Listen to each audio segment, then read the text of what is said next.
दोस्तों नीश एक नॉर्मल सी चीज इतनी इम्पोर्टेंट है कि सही सिलेक्ट की तो आपको सक्सेसफुल और गलत सिलेक्ट की तो आपकी पूरी मेहनत बर्बाद कर सकती है। दोस्तों नीश सिलेक्ट करना बहुत ही इम्पोर्टेंट होता है। पर्टिकुलर एक नीश पे काम करने से आपकी ऑथेंटिसिटी बिल्ड होती है, आपकी अलग से एक पहचान बनती है। जैसे टेक बर्नर, टेक्निकल गुरुजी, ट्रैकिंग टेक, ये सब लोग सिर्फ एक नीश टेक्नोलॉजी पे काम करते हैं। तो लोगों को भी पता है उन्हें टेक्नोलॉजी से कोई इन्फॉर्मेशन चाहिए तो उन्हें इन लोगों के ब्लॉग पोस्ट या फिर वीडियोस पे ही आना है। तो आप भी इन लोगों की तरह एक ब्रांड बन सके, इसलिए आपको भी एक अच्छी सी नीश फाइंड करके उसी पे ही काम करना है। तो देखते हैं आपको एक अच्छी नीश कैसे सिलेक्ट करने की, और इस वीडियो में मैं आपको कुछ नीश भी प्रोवाइड करूंगा, आप उन नीशेस को भी कंसीडर कर सकते हैं। दोस्तों नीश बेसिकली दो टाइप्स की होती है। पहली जेनरिक, जिसे मैक्रो नीश भी कहते हैं, और दूसरी माइक्रो नीशेस। मैक्रो नीशेस वो होती हैं जो बहुत ही ब्रॉड होती हैं, जैसे स्पोर्ट्स एक बहुत ही ब्रॉड नीश, उसके अंदर बहुत सारी सब कैटेगरीज आ जाती हैं। तो वैसे ही माइक्रो नीश किसी ब्रॉड नीश की यानी कि मैक्रो नीश की एक सब कैटेगरी होती है। जैसे स्पोर्ट्स की सब कैटेगरी फुटबॉल, बॉक्सिंग या फिर रिवर राफ्टिंग एक्सेट्रा, ये सब नीशेस माइक्रो नीश की कैटेगरीज में आ जाती हैं। तो ऐसे ही फैशन एक मैक्रो नीश और क्लोथिंग एक माइक्रो नीश की कैटेगरी में आती है। माइक्रो नीश को आप यूं कह सकते हैं कि किसी नीश की ब्रांचेस हैं। दोस्तों एक अच्छी सी नीश फाइंड करने के लिए आपको सबसे पहले देखना है आपका पैशन और इंटरेस्ट। फाइंड आउट कीजिए कि ऐसी कौन सी चीजें हैं जिन्हें करने में आपको मजा आता है। वो कुछ भी हो सकती है, सिंगिंग, एजुकेशन, ट्रैवलिंग एक्सेट्रा। कुछ तो होगा जिसमें आपको इंटरेस्ट होगा। आप उन इंटरेस्ट वाली चीजों को एक नोटबुक पे नोट डाउन कीजिए, क्योंकि आगे चल के आपको इन्हीं में से एक नीश फाइनलाइज करनी है। ऐसा करने से होगा ये कि लॉन्ग टर्म में आप अपना बेस्ट दे पाओगे।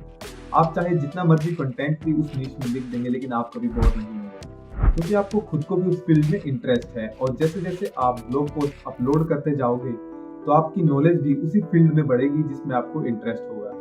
और वहीं अगर आप एक ऐसी नीश सिलेक्ट कर लेंगे जिसमें आपको कोई इंटरेस्ट ही नहीं होगा, तो आप जोश जोश में 10-15 ब्लॉग पोस्ट तो लिख लोगे, पर उसके बाद नए ब्लॉग पोस्ट लिखने के लिए आपके मन में आइडियाज ही जनरेट नहीं होंगे, और ना ही आपका मन करेगा कि आप आगे कंटिन्यू करें। और अल्टीमेटली आपको ये फील होगा, रियलाइज होगा कि आप गलत डायरेक्शन में जा रहे थे और आपका टाइम वेस्ट हो चुका है।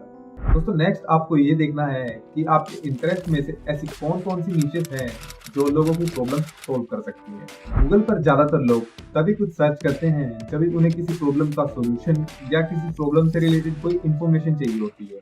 तो अपने इंटरेस्ट में से ये देखिए कि ऐसी कौन सी नीशेस हैं जो लोगों की डेली प्रॉब्लम्स को सोल्व करती हो, और उन नीशेस को प्रायोरिटी में रखिए। ऐसा करने से होगा ये कि एक यूजर आपके ब्लॉग पर दोबारा विजिट करे, इसके चांसेस ज्यादा बढ़ जाते हैं।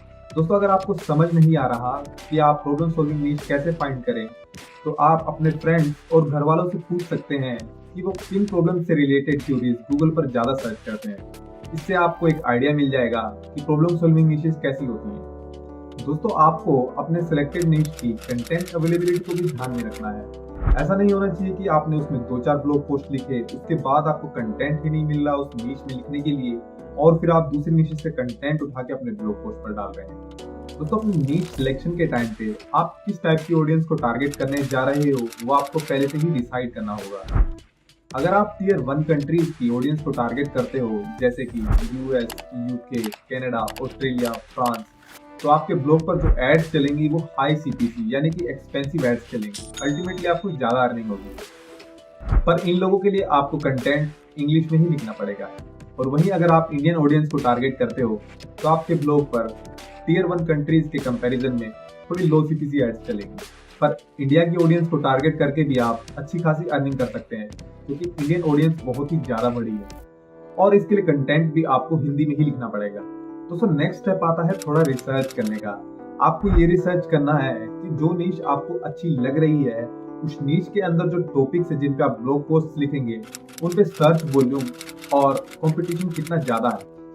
सर्च वॉल्यूम यानी इंटरनेट पर लोग उसे कितना सर्च कर रहे हैं, और कंपटीशन यानी आपके जैसे और कितने ऐसे ब्लॉगर्स हैं जो उसी नीश में अपना कंटेंट लिख रहे हैं। ये रिसर्च करने के लिए आपको गूगल पर जाना है और टाइप करना है फ्री कीवर्ड रिसर्च टूल, और एंटर प्रेस कर देना है।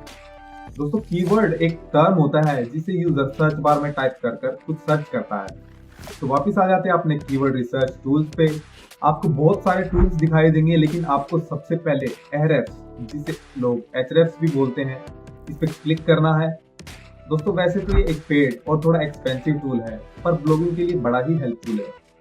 और कीवर्ड रिसर्च के लिए ये कुछ सर्चेस फ्री ही देता है, तो आपको इसकी फ्री सर्चेस को ही यूटिलाइज करना है। तो सपोज करते हैं आपने फिटनेस नीश चूज की, तो उसके सर्च वॉल्यूम्स और कंपटीशन जानने के लिए आप फिटनेस के कुछ कीवर्ड्स टाइप करेंगे, जैसे कि बाइसेप वर्कआउट। उसके बाद कंट्री सेलेक्ट करके आप एंटर कर देंगे। यहाँ ये आपको बता देगा कि उस कीवर्ड पर कितने मंथली सर्च वॉल्यूम है और कितना कंपटीशन है। इसी तरीके से आप अपनी सभी नीशेस जिन पे आप काम करने के बारे में सोच रहे हैं, उनका सर्च वॉल्यूम और कंपटीशन चेक कर सकते हैं। और आपको सिर्फ वही नीशेस चूज करनी है जिनके सर्च वॉल्यूम अच्छे और कंपटीशन थोड़ा लो हो। जैसे ही आप Ahrefs के फ्री सर्चेस को यूटिलाइज कर लेते हो, तो और सर्चेस के लिए आप गूगल के फ्री कीवर्ड रिसर्च टूल का भी इस्तेमाल कर सकते हैं, जो कि कम्प्लीटली फ्री है। आपको बस इस पे अकाउंट बनाना है और आप इसे यूज कर पाओगे। दोस्तों, आई होप कि आपको समझ में आया होगा कि आपको बेस्ट नीश कैसे फाइंड करनी है। दोस्तों, मैंने आपके लिए कुछ नीशेस भी फाइंड आउट की हैं।